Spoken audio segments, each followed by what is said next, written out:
She's crying. She's inside by herself. Okay, honey. How old is your child? She's 2. She's only 2. Gosh. I'm coming, baby. Okay? I'm coming.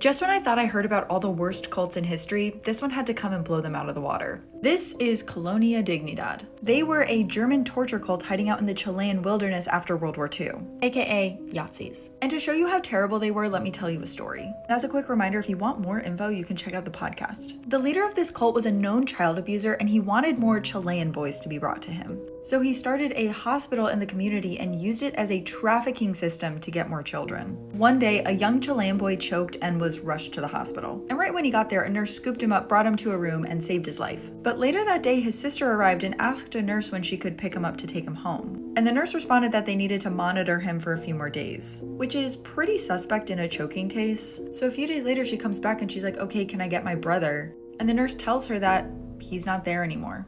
And this is because the hospital had lawyers on staff that were drafting up adoption paperwork when young boys would come in. The cult was able to legally adopt boys in the community without the parents' consent, and the parents had not enough money to do anything about it. There are so many more stories about this place, and I had never heard of it before, so make sure you check out this week's episode for more info. Family adopts a 5-year-old girl, but when she learns to speak English, they discover the horrifying truth. The story begins when this family fostered this girl for many years. They had taken her in when she was just a baby and she couldn't speak any English. And when she turned 5 years old on her birthday, they decided to adopt her. But little did they know the 5-year-old girl had a secret. She could barely speak any English, but once she turned 5, she began to learn a few words. The family had a hard time communicating with her until one day everything changed. The 5-year-old girl appeared upset, and when the family went in to comfort her, she said something that had everybody in shock. Just when I thought I heard about all the worst cults in history, this one had to come and blow them out of the water. This is Colonia Dignidad. They were a German torture cult hiding out in the Chilean wilderness after World War II, aka Yazis. And to show you how terrible they were, let me tell you a story. As a quick reminder, if you want more info, you can check out the podcast. The leader of this cult was a known child abuser, and he wanted more Chilean boys to be brought to him. So he started a hospital in the community and used it as a trafficking system to get more children. One day, a young Chilean boy choked and was rushed to the hospital. And right when he got there, a nurse scooped him up, brought him to a room, and saved his life. But later that day, his sister arrived and asked a nurse when she could pick him up to take him home. And the nurse responded that they needed to monitor him for a few more days, which is pretty suspect in a choking case. So a few days later, she comes back and she's like, okay, can I get my brother? And the nurse tells her that he's not there anymore. And this is because the hospital had lawyers on staff that were drafting up adoption paperwork when young boys would come in. The cult was able to legally adopt boys in the community without the parents' consent, and the parents had not enough money to do anything about it. There are so many more stories about this place, and I had never heard of it before, so make sure you check out this week's episode for more info. Like I'm dead, you killed me, I'm dead now. Shut up, Deku! Boo! This is TikToker Claire Miller, and in 2021, she stabbed her sister to death. So back in 2021, Claire Miller was your average 14-year-old girl. She was normal, she went to school, she had friends, and she posted a lot of videos on TikTok where she accrued a small fan base. There are even still pages to this day devoted to reposting her old TikToks and sharing them. But Claire had a dark side that nobody ever noticed. And that dark side would lash out in the worst imaginable way in 2021. So Claire had an older sister named Helen. She was 19, Claire was 14, and sadly Helen had cerebral palsy, which, as you know, is a debilitating disease. But for some reason on February 2nd, 2021, Claire snapped. She grabbed a knife inside of her house and stabbed her 19-year-old sister Helen in the neck. Claire then called the police to turn herself in and was hysterical on the phone, claiming, "I killed my sister, you need to come here now."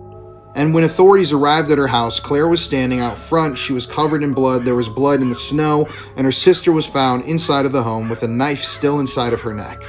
Authorities have gone on the record after this murder and stated how this case is so unusual because it was a sister murdering her older sister, and Claire was so young when she committed this crime. She was only 14 years old. Now, obviously, Claire's parents were horrified to find out that this had happened. They not only lost one of their daughters, but they lost their other daughter too because she was then arrested. And even though her attorneys tried to get this case moved to juvenile court, that motion was denied. And even though after her trial it was found that Claire was mentally ill, she was sentenced to 12.5 years to 40 years in prison after a third-degree murder conviction. This story once again just goes to show that you can't ever really tell who a person is based on what they post on social media, because you could never tell by Claire's post that she was about to murder her own sister. I mean, just take a look at this final video. Normal looking photos that have a disturbing backstory.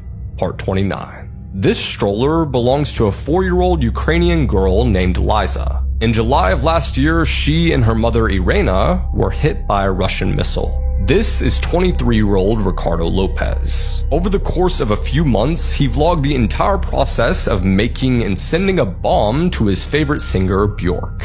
Luckily, the package was intercepted, but not before Ricardo took his life on camera. This x-ray shows an infant victim of the 1999 Brixton nail bombing. A neo-Nazi named David Copeland bombed areas across London, but miraculously, the baby survived. This photo shows 69 boys in a dormitory before it was set on fire in 1959. And while 48 of them managed to escape, 21 of them died in the flames. Further, police never investigated who or what caused the fire. The night before Ted Bundy's execution, he asked to have a sit-down with his therapist. And just hours before he was to be executed, she figured out the seed moment that sprouted into the victim type that Ted Bundy would always choose. And it proved that Ted Bundy had been a monster his entire life. Check this shit out. I got a call from his lawyer saying he wanted to meet with me before he was executed. Testing. He gave me permission to tape the conversation. January 23rd, 1989. I asked him, why did he ask to see me? And he said, I suppose you're more interested in me and in what was going on in my head and how this developed. I was not fascinated by his perversions. I was far more interested in how he got the way he was. Whatever his motives for asking me to come to Stark and mine for coming, our 4.5 hours together on the day before his execution were riveting. Your sister. Did you ever kind of look at them while they were dressing, bathing? Because that's what you said was a curiosity you had. In my teens. Well, this is something I've never told anyone, and I almost promised myself I never would. Like trespass the David Garden? Well, yeah. But they... When the tape recorder was off, Bundy told me that he had had an encounter with one of his sisters.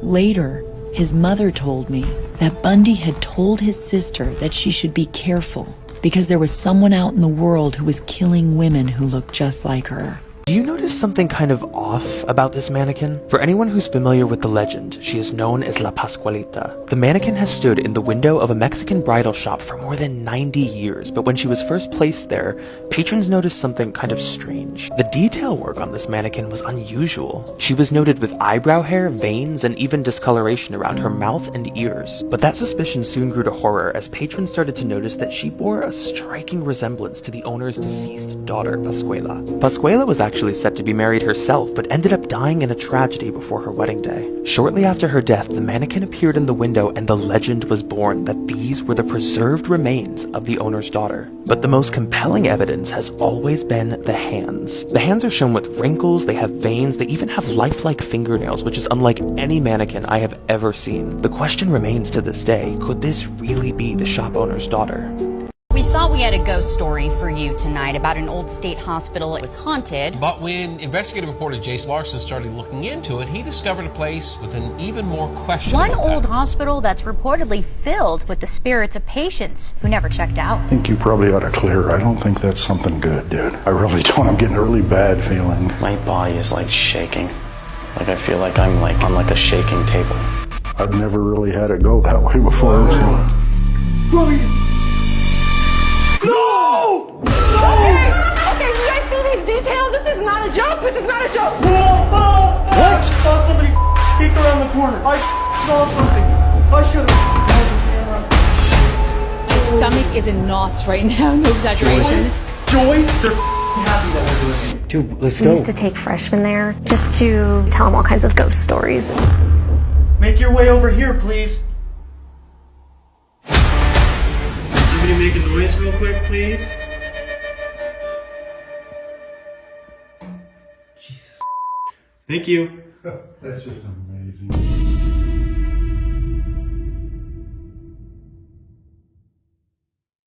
If you're ever camping alone in the forest, which is something that I started doing when I was young there, if you ever hear animal sounds that are not quite right at night, you get up and leave.